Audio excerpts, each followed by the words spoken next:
समंदर मंत्र स्वामी द्वारा भगवान आदिनाथ की स्तुति करते हुए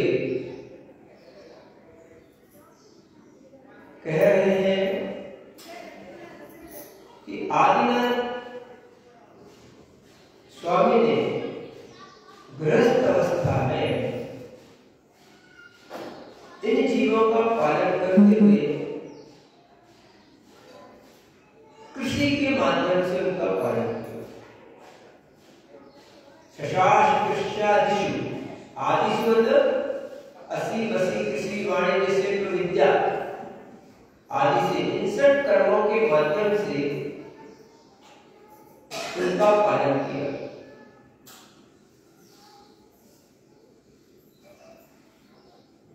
कृषि कहते कृषि करो या ऋषि बनो, या तो खेती करो या तो फिर साधु बन जाओ। उत्तम खेती, मध्यम पान, अधम नौकरी, भीख देना। उत्तम तो खेती है, मध्यम व्यापार है, नौकरी को निकृष्ट कहा और भीख तो उसकी कोई कीमत नहीं। लेकिन वर्तमान में कृषि को हमने सबसे नीचे रखा, उसे हिंसक कहा, उसे देहाती कहा, जबकि पेट हमारा अगर भरेगा तो खेती से भरेगा, कृषि से भरेगा। शब्द कितना अच्छा प्यारा है, कृषि विवेकने, जो उत्पन्न करता है। कसाय जैसे बनती है शब्द से, कसाय संसार को उत्पन्न करती है, ऐसे कृषि धान्य को उत्पन्न करती है।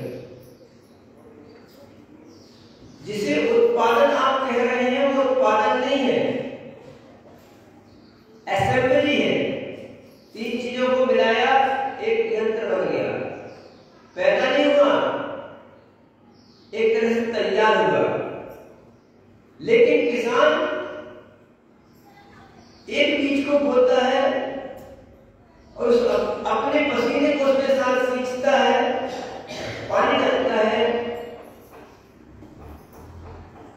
वह बीज असंख्यात गुना, अनंत गुना फलदायी होता है, बहुत काल के लिए फलदायी होता है। इसीलिए उसे कृषि कहा है, इसलिए उसे किसान कहा। किसान कौन सी शान के साथ रहता है, हर कांटे की चोटी को पगड़ी बांधता है। क्यों? क्योंकि वह मिट्टी को अन्न के रूप में बदलता है, वो मिट्टी को खाने को बना देता है और भिन्न भिन्न रूपों में। आप जादूगर के पास जाते हैं, जादूगर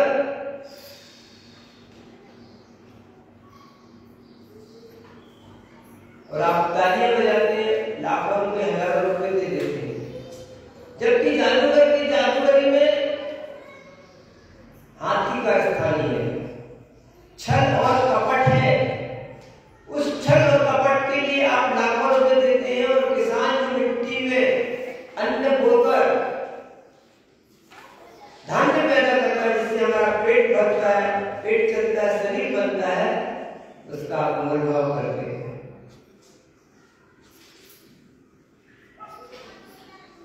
व्यापार की अपेक्षा कृषि महान क्यों है?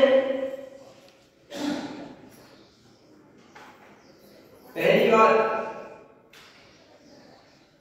किसान अपना पूरा धन खा नहीं सकता, उसे अपने धन में से कुछ ना कुछ हिस्सा बेचना पड़ता है, दूसरों के लिए भी देता है। अतिथि संविभाग पूरा नहीं खा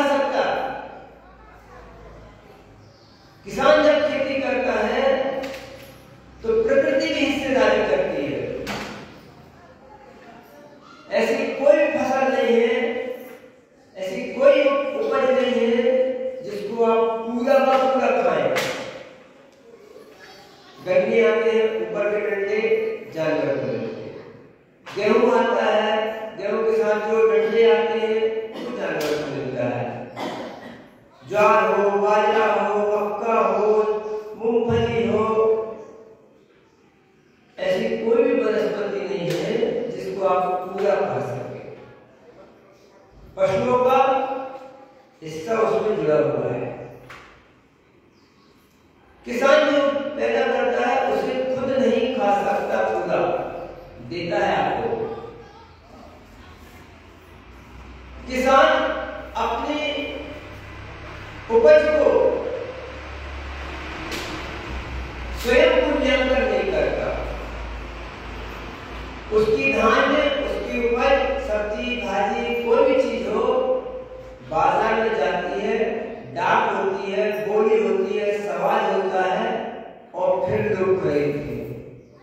व्यापार में क्या होता है, हम ये वस्तु लाए, 10 रुपए की लाए, हमने कीमत लगाई, हम इसे 12 में बेचेंगे, 15 में बेचेंगे, 8 में बेचेंगे।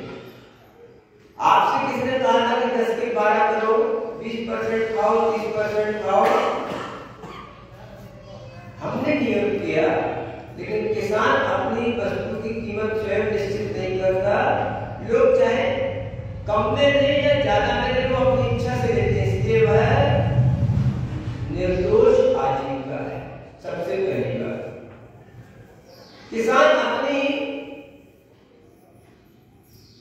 बोली स्वयं नहीं लगाता, तो किसान अपने घर में, खेत में ताला नहीं लगा सकता। हम अपनी फैक्ट्री में ताला लगा सकते हैं, गोदाम में ताला लगा सकते हैं, इसको नहीं बेचना भाई, हमें नहीं बेचना, साल भर भी हम नहीं बेचते, क्या करोगे आप?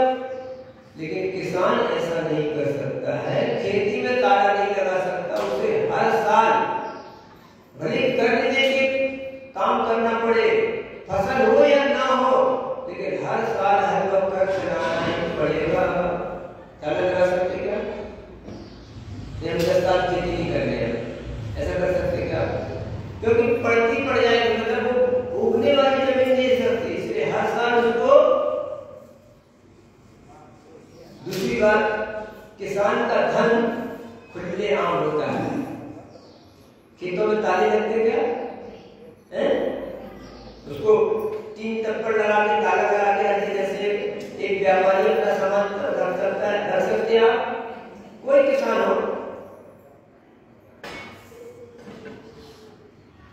दक्षिण भारत और उत्तर भारत की खेती में बहुत अंतर है।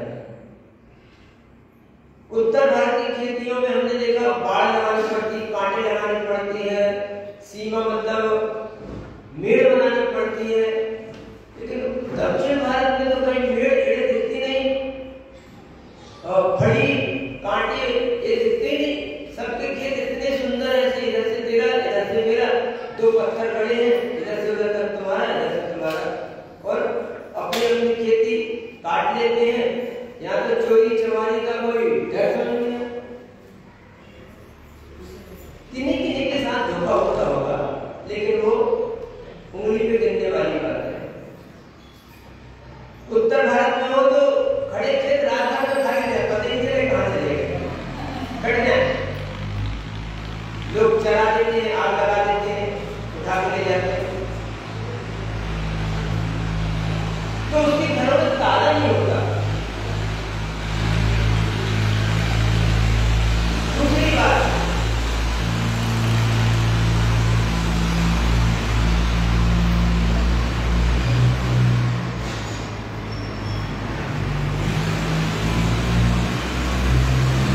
एक बात और बोले, किसान संतान क्रम से, संतति के क्रम से बीज को सुरक्षित रखने वाला एक अधिकारी है। आप लोगों को कहानी सुनी होगी कभी। एक सेठ जी थे अथवा राजा था,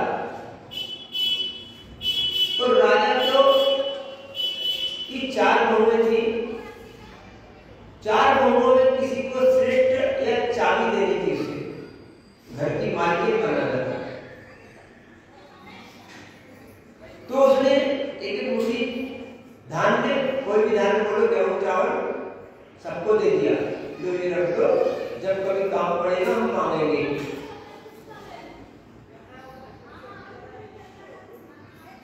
एक बहू थी, उसने ध्यान नहीं दिया, हमें मांगे कब क्या करें, लापरवाही थी। एक ने बहुत संभाल के रखा, दादा की अमानत है, उसने डिब्बी में सजा के रख लिया।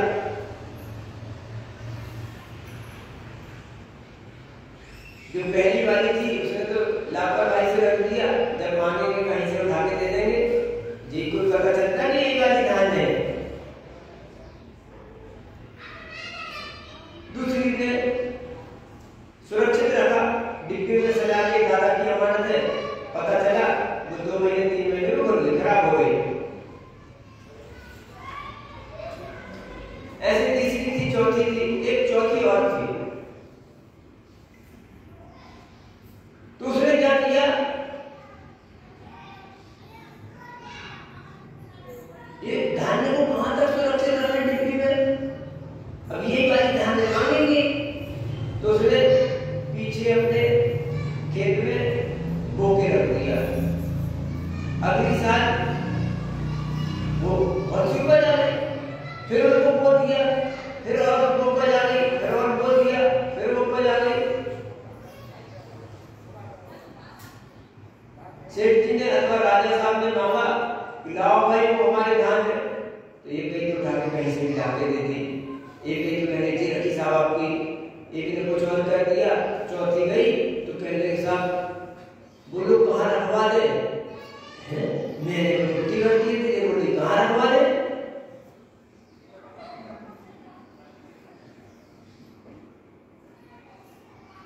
तो उसने बताया कि मैंने ऐसा ऐसा करके आपका जो धान्य था वो जो करके सुरक्षित रखा, देखो आपने जो दिया था ना, कितने 1101, कौन सा करना 11,001, 10,001 है ना, तो जो आपने बीज दिया था सरबती बोलो है ना, या कोई भी धान्य बोलो, वो जो कि क्यों आपकी रखी है, बोलो क्या करना है।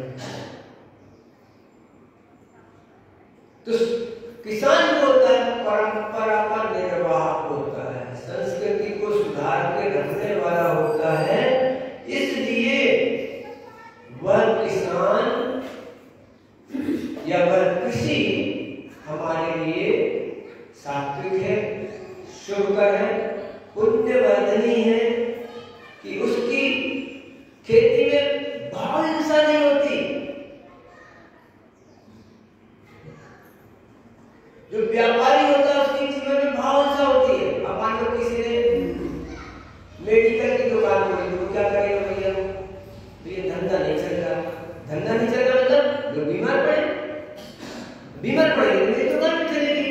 अभी काय का सीजन चल रहा, अभी तो मलेरिया का चल रहा, अभी क्या चल रहा है, फ्लू का चल रहा, अभी तो आंख का चल रहा, मतलब मजे की बात है। तो लोगों की कपड़े वाला हो सब हो, वो भाव बढ़ाता है, घटाता है, दबाता है, भाव हिंसा करता है, लेकिन किसान कहीं भाव हिंसा नहीं करता। और ऊपर से किसान भगवान भरोसे बैठता है, पुण्य कर्म का पाप का सुख दुख का भोगन करता है। ये भैया प्रभु की जैसी मर्जी है, बरस रहा तो बरस के मैं क्या करूं, बरस जा, नहीं बरस रहा तो क्या करें। सारा खेल ऊपर वाले के बोलो या भाग्य पुण्य पाप के ऊपर छोड़ देता है किसान, बोलता ना। अब नहीं बरस रहा तो क्या करेगा, और बरस रहा तो कौन सी थाली लगा दे, लगा दो एक थाली पानी की बरसे मेरे खेत में, ऐसा हो सकता क्या। तो उसका काम पूरा पुण्य और पाप के भरोसे चलता है, चलता ना। और किसान जैसा महामंत्री कोई नहीं है। देखो पूरी एलक दशा आ जाती उसकी, ज्यादा होकर क्षुल्लक दशा, ब्रह्मचारी विद्या के रूप में भी नहीं रहता।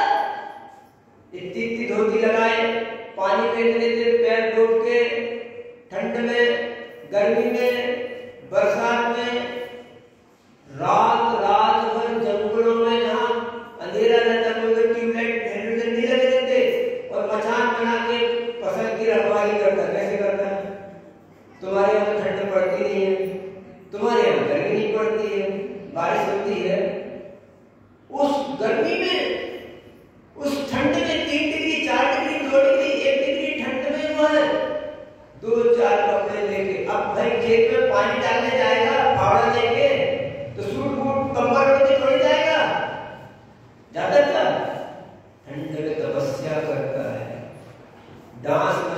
सांप बिच्छू गुहेरे 22% और उपसर्गों को पूरी तरह सहन करता है, इस तरह से किसान एक तरह का साधु के श्रवण के रूप में ही होता है। ठंड गर्मी बरसातों को सहन करता है और विविध सन्यासन घर छोड़ के बाहर रहता है, पूरे परिवार लेके जाता खेत में, परिवार कहीं रहेगा और वो कहीं रहेगा। विविध सन्यासन गायक के आदि सारे तपों को सहन करने वाला किसान होता है। तो इस तरह से, और आपने देखा होगा खेती में जाएगा तो जूते पहन के जाएगा, चप्पल पहन के जाएगा, तो कीचड़ में राड़ में तो उसके पैर फंस जाएंगे, चप्पल फंस जाएगी। नंगे पैर मुनि महाराजों की तरह तपस्या करते हुए कांटे वृक्ष में चलता है। इस तरह से किसान एक तरह का तपस्वी होता है। वो तपस्वी की तपस्या का परिणाम होता है कि वो अन्न उत्पन्न होता है। तो कहते हैं इसमें द्रव्य हिंसा होती है लेकिन भाव हिंसा नहीं होती, और आचार्यों ने द्रव्य हिंसा का नाम नहीं लिखा, भाव हिंसा को हिंसा माना है। जिन भी लेखकों ने, मैं उन्हें लेखक ही मानूंगा, आचार्य तो मैं कह नहीं सकता, तो अपने आगे आचार्य लिखेंगे ये बात अलग है, लेकिन मैं आचार्य नहीं मान सकता। मैं नहीं, आचार्य संबंध में तुम्हें आचार्य नहीं मानते, क्योंकि आचार्य कह रहे हैं कि आदिनाथ भगवान ने ग्रस्त अवस्था में रहते हुए सुप्रदा ऐसा कहा है, और किन्हीं ने मानने लिख दिया है कि खेती करने से हिंसा होती है, एक कंडे को जलाने से 7 गांव को जलाने का दोष लगता है, मुश्किल बांधने से आदिनाथ भगवान को 6 महीने का उपवास पड़ गया था।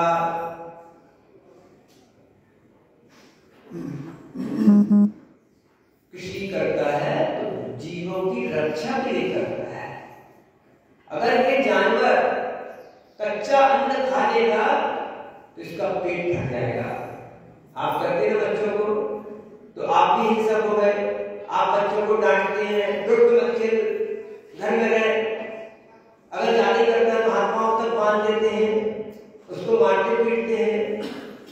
जब आप बच्चे को मारते पीटते हैं तो आप भी कसाई हो गए, आप भी दुष्ट हो गए, आप भी दुश्मन हो गए, आप भी हिंसक हो गए। नहीं, आप बच्चे की सुरक्षा के लिए, उसे संस्कारित बनाने के लिए मारते पीटते डपटते हैं, तो इसलिए आप अहिंसक हैं। इसी प्रकार किसान भी उस जीव की रक्षा के लिए, और ऐसा तक देखा गया है जब जानवर मतलब अपन बोलते हैं ना अज्ञानी, तो जानते ही है, मतलब अज्ञानी, वो अविवेकी जानवर भूख प्यास के कारण धान्य वगैरह खा लेते हैं, तो बताते हैं उनका पेट तक फट जाता है, और इतना फटता है कि फटने के बाद बम जैसी आवाज होती है और जानवर झाड़ तक में लटक जाते हैं, इतना जम विस्फोट होता है। अब बताओ, जिस समय ऐसा विस्फोट होगा तो जैसे उसकी पेट में पीड़ा होगी तो उसके हित में वो काम कर रहा है, उसकी मान रहा है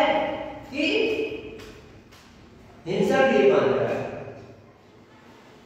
और हम तो उस कहानी में ये भी बोलना चाहते हैं, आदिनाथ भगवान ने तो किसी एक कोड़ा सागर की 83 लाख फुट तक ग्रस्त अवस्था में रहे, तो कितने बार उन्होंने मुस्की बांधी होगी, और एक बार की मुस्की का फल तुम्हें पाप मिला, पापी का कहां गया? एक बार 6 घड़ी को मुस्की बांधी, इसलिए 6 महीने का अंतराय पड़ा, लेकिन उन्होंने तो 83 लाख फुट ग्रस्त अवस्था में बिताए, कितने दिन मुस्की बांधी होगी, और उनके तो करोड़ों बैल खड़े थे, चक्रवर्ती के करोड़ों होते, तो तीर्थंकर के कितने होंगे? इतने बैलों को मुस्की बांधी, फिर उस मुस्की का क्या होगा? एक मुस्की का तो उत्तर दे दिया, बाकी का कहां गया? इसलिए वो कल्पना मात्र है, सत्य नहीं है। तो मैं ये कह रहा था कि कृषि करने वाला किसान अहिंसक व्यवसायी है, भाव हिंसा उसकी नहीं है, क्योंकि उसके अंदर ये भावना है मैं शाकाहार को पैदा कर रहा हूं, और जितना शाकाहार पैदा होगा और जितना शाकाहार किया जाएगा उतने पंचेंद्रिय जीवों की रक्षा। भले ही वो अनछड़ा पानी डाल रहा है, भले ही वहां कैचुए बढ़ रहे होंगे, 2 दिन 3 दिन की भी हिंसा हो रही होगी, लेकिन आचार्य महाराज भी बोलते हैं करना, होना, रहना 3 क्रियाएं हैं। किसान हिंसा नहीं करता, किसान के द्वारा हिंसा होती है। किसान हिंसा का व्यवसाय नहीं करता, व्यवसाय तो कर रहा है शाकाहार का, उसके बीच में हिंसा होती है या दिखती है, इसलिए वो हिंसक है। और खेती हिंसक है, कदाचित मान लो कीटनाशक दवाइयों का भी प्रयोग करना पड़ता है, मैं उनका समर्थन नहीं करता, लेकिन जैसे आप हैं, आपके घर में गेहूं रखा है, डिब्बा डालते, डिब्बा डिब्बा में डिब्बा डिब्बा में डिब्बा डालते ना, कोई पारे की गोली डालता है, कोई सल्फास गोली डालता है, कोई राख से काम कर लेता है, कोई नीम की पत्ती डाल देता है। हाँ, अगर हम कर रहे हैं तो अहिंसक से अनहिंसक उपयोग करें, हिंसक उपयोग ना करें, एक अणुवृत्ति का स्वभाव है। अब मान लो चलो इतने करने के बाद आपके गेहूं में जीव पड़ गए, चावल में इमली लग गई, क्या करोगी? क्या करोगी? सुखाओगी, छानोगी, फटकोगी, करोगी कि नहीं करोगी? कि गेहूं उठाए कीड़े पड़ गए नाले में फेंक दोगी? नहीं फेंकोगी ना। ये हिंसा हो रही है, हम कर नहीं रहे, ऐसी हिंसाएं होती हैं उस अन्न की रक्षा के लिए। अगर मान लो तुमने वो अन्न को उठाया नाले में फेंक दिया, जानवर को डाले तो इससे जीव पड़ गए, अब तुम क्या खाओगी? तुम्हारे पास खाने को 3 ही चीजें हैं, एक चौथी और है, वो बाद में बता देंगे। पहली चीज क्या है? मिट्टी है, पत्थर है, आप खा नहीं सकते। पत्ते खाजी है, पीपल के पत्ते खाओ, बरगद के पत्ते खाओ, गन्ने के पत्ते खाओ, आप खा सकते क्या? तीसरी चीज है मांसाहार, गाय, बैल, भैंस, मछली, मेढक, अंडा, आपको वो नहीं खाना। फिर क्या खाओगे? जो ये सब नहीं खा पाते वो दिमाग खाते हैं। चौथी चीज क्या समझे? वो दिमाग खाते हैं। तो इसलिए बंधुओं, अगर हम ये किसान ये रात दिन की तपस्या ना करता, भूमि को जोतता नहीं ठंडी गर्मी बरसात में, तो तुम खाते क्या? ये TV, computer, mobile, laptop, 4 wheeler, 3 wheeler, 6 wheeler, इनको खाने से काम चलेगा? ये फर्नीचर, टेबल कंप्यूटर तुम्हारे यहाँ घर में बन रहे, प्लास्टिक की टंकी, मकान, इनके नाम, इस तरक्की का नाम तरक्की है कि किसान की तरक्की का नाम ही तरक्की है। अन्यथा आपको शाकाहार नहीं मिलेगा, मांसाहार करना पड़ेगा। तो किसान अपना धन स्वयं नहीं खाता, किसान अपने धन की गोली नहीं लगाता, किसान अपने धन में ताला नहीं लगाता, किसान हड़ताल नहीं कर सकता, इसलिए उसकी जो उपज है वो शुद्ध आजीविका के रूप में स्वीकार है। तो मैं कह रहा था अगर इसके लिए आपको कुछ कीटनाशक आदि दवाओं का प्रयोग करना पड़ता भी है तो शाकाहार की सुरक्षा का है। हाँ, कीटनाशक दवाओं का प्रयोग करते समय सावधानी रखनी पड़ती है, तो हर के साथ करना पड़े। आपने हेलीकॉप्टर ये रखे, वो रखे, उन उपकरणों को अगर सही तरीके से नहीं रखोगे तो हेलीकॉप्टर तो किसी की छाती में मार दो तो मर जाएगा, उड़ाड़ी मार दो तो मर जाएगा। इसी प्रकार से अगर कीटनाशक दवाओं का भी किसी ने प्रयोग किया है तो उनको डिब्बियों को कहाँ रखना, बच्चों से दूर रखना, उसकी जो निकली हुई झाड़ है वो है उसको जमीन में गाड़ना, कहीं धूल में ऐसे लगती जानवर खा गए मर गए, ये असावधानी है, ये प्रमाद है। इस प्रमाद की वजह से कीटनाशक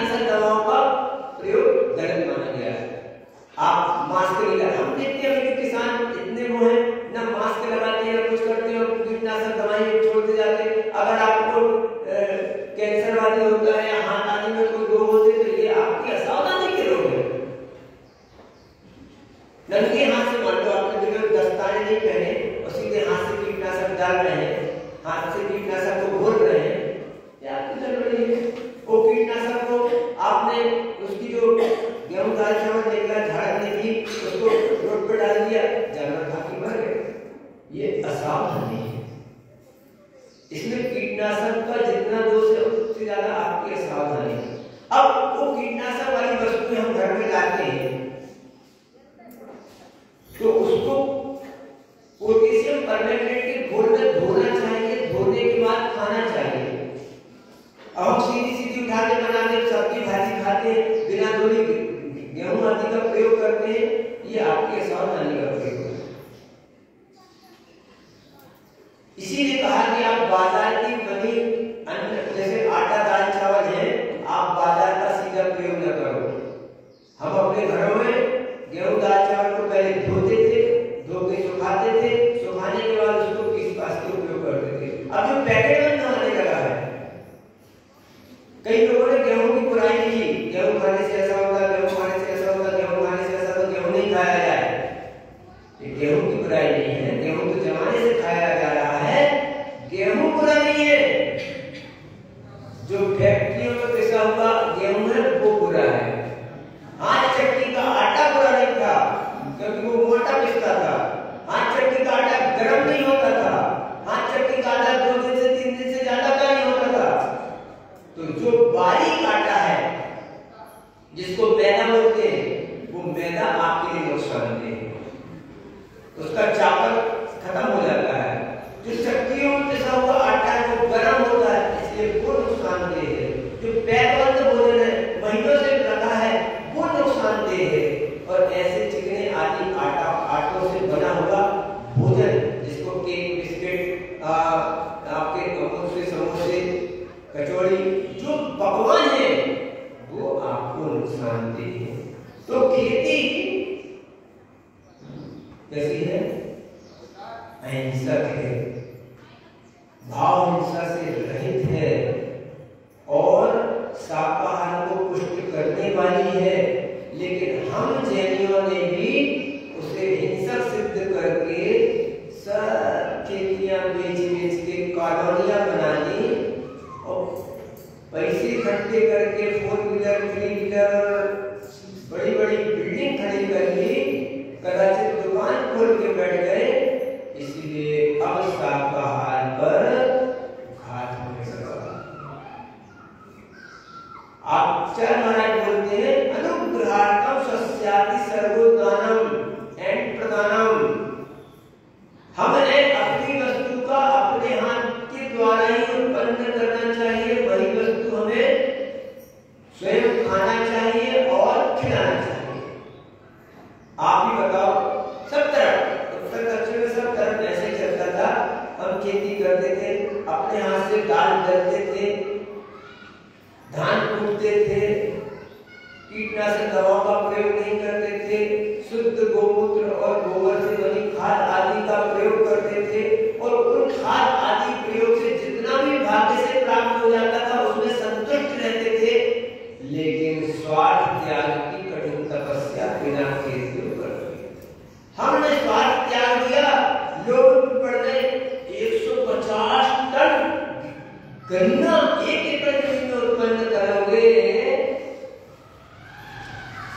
तो फिर जमीन में मीट फूटेगी। मीट फूटती ना, नमक फूट जाता है, खेती बर्बाद। और उस खेती में न तो कॉलोनी बनती है, न उस व्यक्ति की ईंट बनती है, न कुछ बनती। इसलिए बंधु किसानी शान के साथ होती थी, लोगों के साथ जब से हो गई तब से बेकार हो गई, जब से बेकार हो गई। यदि आप किसानी को जिस पद्धतियों से आचार्य ने हमें बताया था उसी पद्धति से करते रहते, अब क्या हो गया? एक बात बताओ, प्रकृति की मार किसान को ही क्यों पड़ती है? पानी गिर गया, ओले गिर गए, गारपीट हो गई, या पानी नहीं बरसा, अकाल पड़ गया, सब नुकसान किसको होता है? किसान को। व्यापारी को होता है कोई नुकसान? हाँ होता, कभी उसको घाटा मुनाफा लगता, आगे पानी लग जाता, हो जाता है। क्योंकि किसान ने प्रकृति को नुकसान दिया, तो इसलिए प्रकृति उससे रुष्ट है। कैसे रुष्ट है? जैसे उस बहू ने उन्हीं बीजों को सुरक्षित रख के बार बार बो के और सेट के लिए तैयार किया, लेकिन आज तुमने क्या किया? हाइब्रिड धान की उत्पत्ति तुमने की। आज देसी अन्न आपने नष्ट किया, एक अपराध किया ना। भगवान आदिनाथ ने जो बीज तुमको दिए थे वो तुमने नष्ट कर दिए, जो पशु दिए थे तुमने वो नष्ट कर दिए, जो परंपराएं दी थी वो तुमने नष्ट कर दी। इसीलिए प्रकृति तुम पर नाराज है। प्रकृति तुम्हें पानी नहीं बरसाती।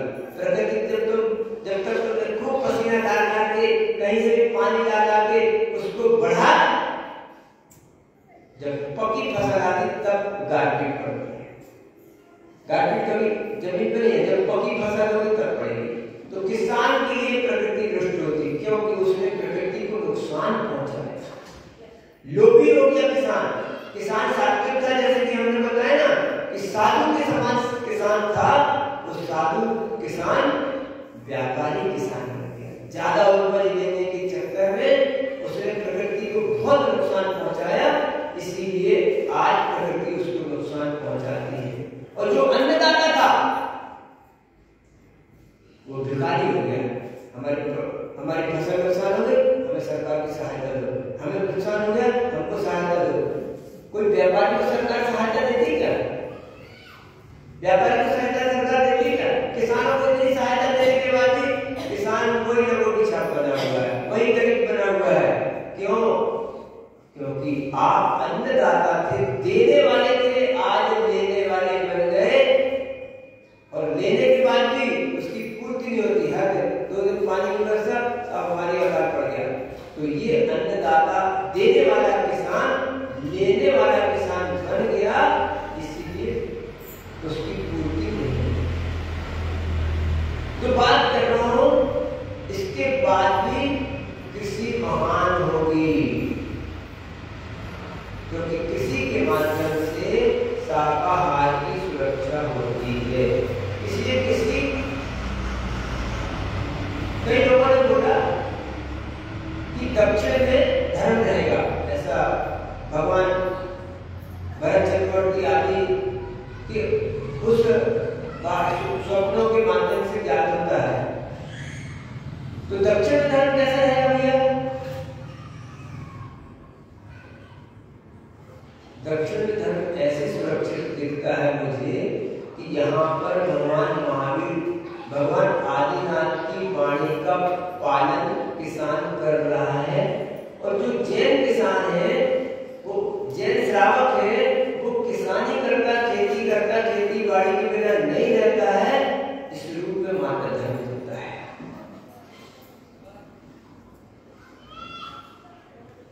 यहाँ के श्रावकों का, जैनियों का मुख्य व्यवसाय कृषि है। और जब तक ये कृषि थी तब तक ये खुशहाल था। अभी 1993 में हम यहाँ आके गए, 94 में, तब तक तो यहाँ सब लोग कृषि करते थे। अब ये 10-20 साल में सर्विस का बिस बढ़ गया।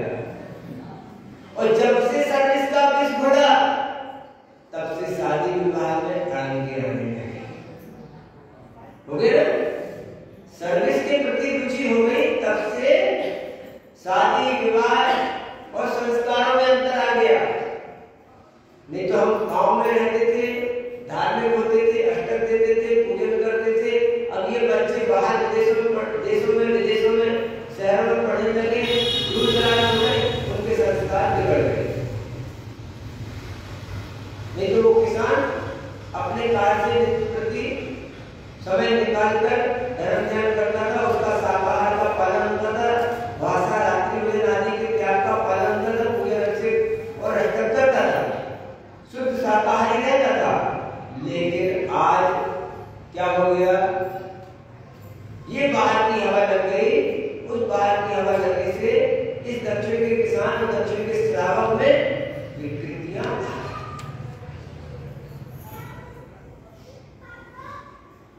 आज की माताएं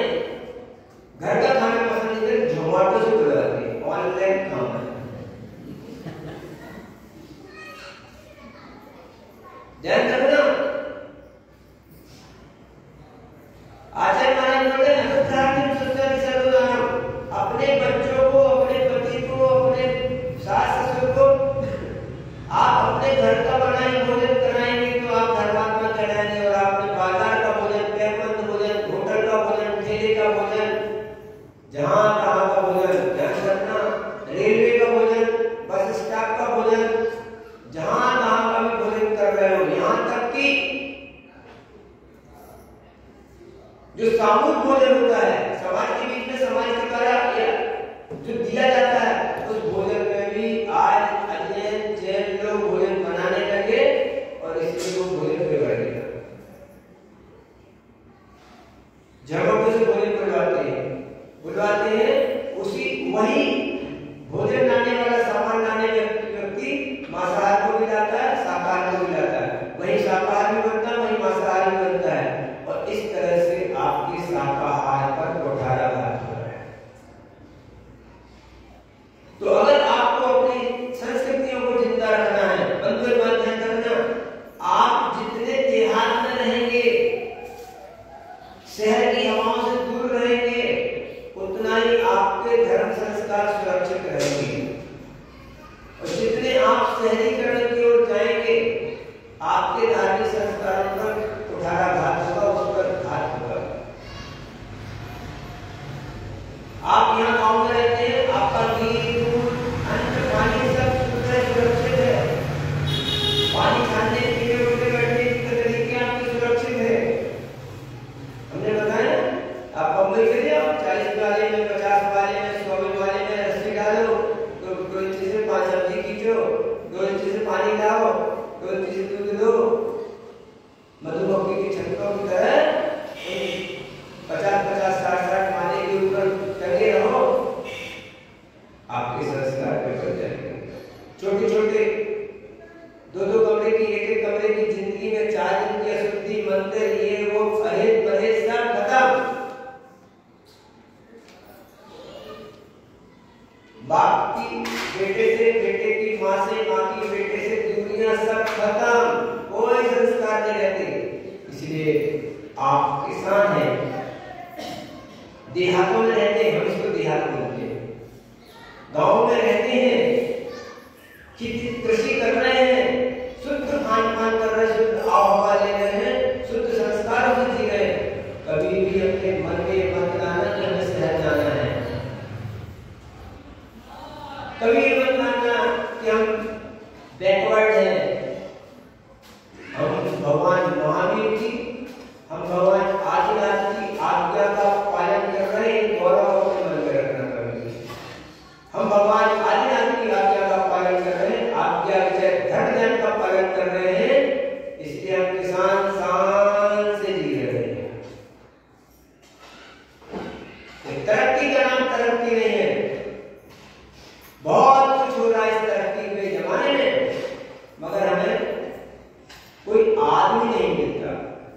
तो ये तरक्की नहीं है, बिल्डिंगों की, गाड़ियों की, घोड़ों की, ठीक है, जो सुविधाएं आपको यहाँ शहरों जैसी सुविधाएं आपको गांव में भी आजकल मिलने लगी हैं, उन सुविधाओं का उपयोग करें, लेकिन कभी भी अपने मन में भाव बनाएं कि हम शहर को जाएं, फैक्ट्री खोलें, दुकानें खोलें, किसानी को छोड़ दें, नहीं, हम भगवान आदिनाथ की आज्ञा का पालन करते हुए शाकाहार का प्रचार प्रसार कर रहे हैं, शाकाहार को बांट रहे हैं और इन जीवों की रक्षा में सहयोगी बन रहे हैं।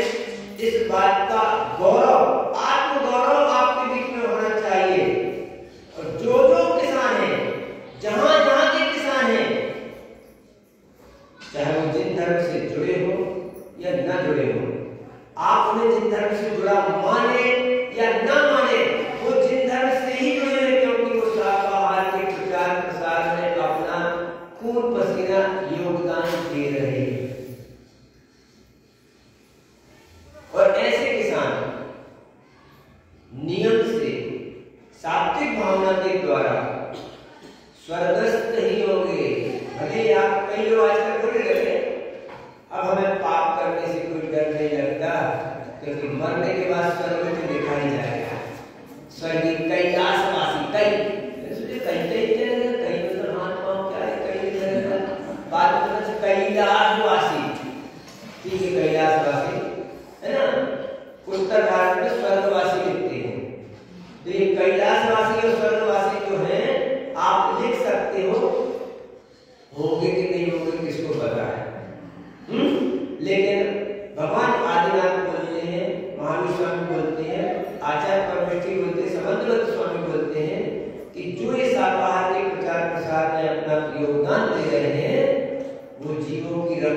योगदान दे रहे हैं।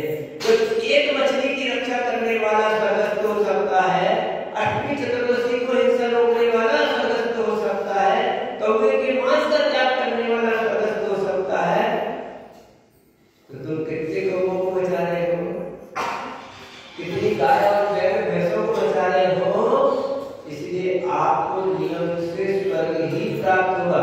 हाँ, लेकिन भाव हिंसा अगर हो गई तो उस पंडित जी जैसी दशा होगी कि पंडित जी पंडिताई तो कर रहे थे लेकिन मन कहीं और लगा था, और वो वेश्या भी कर रही थी लेकिन उसका मन कहीं और लगा था।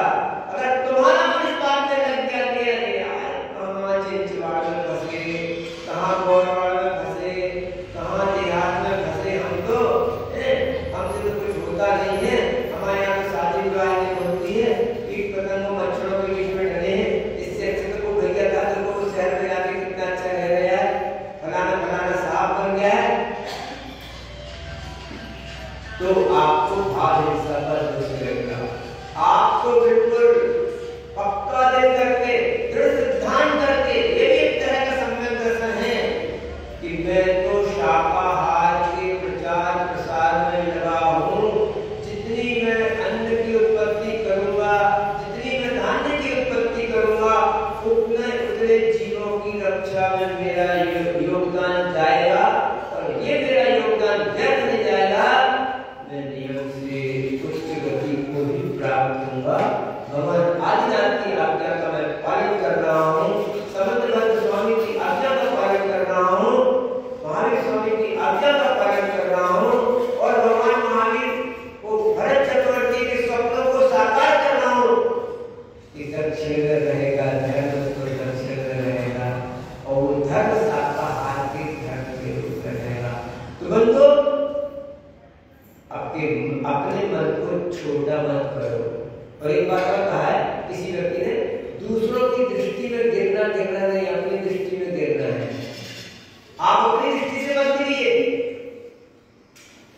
आप अपनी दृष्टि में मत गिरिए कि हम बेटे हैं, हम छोटे हैं, हमारे यहाँ शादी विवाह नहीं होती है, हम लोग एक तरह से नीचे दृष्टि से देखते। देहाती, शहराती मतलब अच्छा, और देहाती मतलब जो थोड़ा सा ओए बैकवर्ड वाला, धोती दुपट्टा वाला, गमछा वाला, ऐसा नहीं है। हम मूल में भगवान महावीर स्वामी की आज्ञाओं का पालन कर रहे हैं। इसलिए बंधुओं ये बात ख्याल रखो कि हम शान से जीने वाले किसान हैं, कृषक हैं, रैतरू हैं, क्या बोलते हैं कन्नड़ में, रैतरू।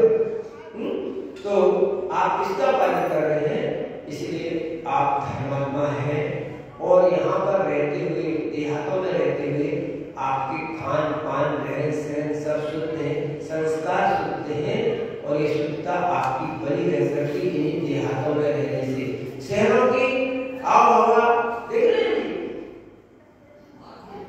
दिल्ली आने में देखो लोग निकल नहीं पा रहे हैं, कोहरे जैसा धुआं फैला हुआ है। यहाँ आप ताजी हवा ले रहे हैं, शुद्ध हवा ले रहे हैं, स्वस्थ हैं, ऐसी स्वस्थता आपकी बनी है, आपका धर्म के भाव बने रहे, आपके अंदर भाव हिंसा न आए, भले द्रव्य हिंसा होती हो।